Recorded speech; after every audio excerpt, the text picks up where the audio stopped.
پیارے دوستو، شیخ چلی کا نام تو آپ نے یقیناً سنا ہوگا اور اس کی کہانیاں پڑھ کر لطف اندوز بھی ہوئے ہوں گے۔ آج ہم اس کی حماقت سے بھرپور کہانی سناتے ہیں۔ کسی گاؤں میں ایک بڑھیا رہتی تھی جس کا ایک ہی بیٹا تھا اور اس کا نام تھا چلی۔ وہ بہت کام چور تھا، بے وقوف، سست اور کاہل بھی تھا۔ اسے بس ایک ہی کام آتا تھا، بس ہر جگہ پر اپنی شیخیاں جھاڑنا۔ جہاں چند لوگوں کو اکٹھے بیٹھے دیکھتا، ان کے قریب جا کر خود بھی بیٹھ جاتا اور انہیں گفتگو کا موقع دیے بغیر اپنے جھوٹے سچے کارنامے بیان کرنے لگتا۔ گاؤں کے لوگ اس کی اس عادت سے بہت تنگ تھے اور اس کا نام ہی شیخ چلی رکھ دیا۔ وہ اپنے نام کی طرح بڑے بڑے خیالی منصوبے بناتا لیکن کسی پر عمل نہیں کرتا۔ ایک دن اس کے خیالی پلاؤ پکانے کی عادت سے چڑھ کر ایک شخص نے اس سے کہا، شیخ صاحب، آپ اتنے بڑے منصوبے کیوں بناتے ہیں؟ آپ نے ایک ہفتے بعد اس دنیا سے کوچ کر جانا ہے، اپنی موت کا خیال کریں۔ سنا تھا کہ بے وقوف شیخ چلی کو ایک ہفتے بعد اپنی موت کا یقین ہو گیا اور اس نے اس کی تیاری شروع کر دی۔ پہلے اس نے قبر کھدوائی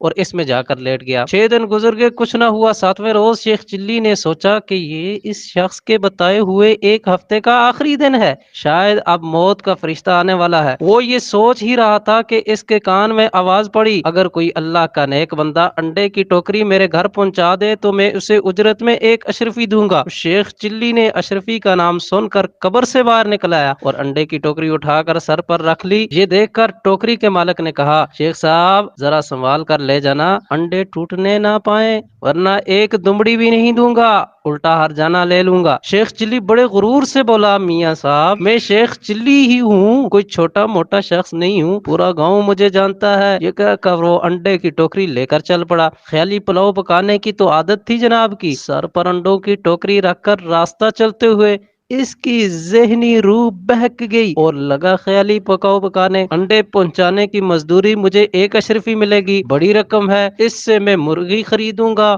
وہ انڈے دے گی، انڈے بیچ کر بکری لوں گا جو بچے دے گی، بکری کے بچے بیچ کر گائے لوں گا، گائے دودھ دے گی، میرے بچے دودھ مانگیں گے تو میں ان سے کہوں گا، یہ لو دودھ۔ اتنا کہتے ہوئے اس نے ٹوکرا پکڑے دونوں ہاتھ ہٹا لیے، اس کی وجہ سے وہ زمین پر گر پڑا اور سارے انڈے ٹوٹ گئے۔ انڈے کے مالک نے جب یہ منظر دیکھا تو وہ آہو بکا کرتے ہوئے بولا، ہائے میرے انڈے، ہائے میرے انڈے۔ دوسری طرف شیخ چلی روتے ہوئے دہائی دے رہا تھا، ہائے میرے بچے، ہائے میرے بچے۔ دونوں کی آہو زاری سن کر لوگ جمع ہو گئے اور شیخ چلی کی بات سن کر اسے باور کرایا کہ تمہاری تو شادی بھی نہیں ہوئی، بچے کہاں سے آ گئے جو تم رو رہے ہو؟ انڈوں کے مالک نے کہا، جو نقصان کیا ہے اس کا ہرجامہ تمہیں دینا پڑے گا۔ بات شیخ چلی کی ماں تک پہنچی، اس نے وہاں آ کر ہرجانے کی رقم ادا کر کے شیخ چلی کی جان چھڑائی۔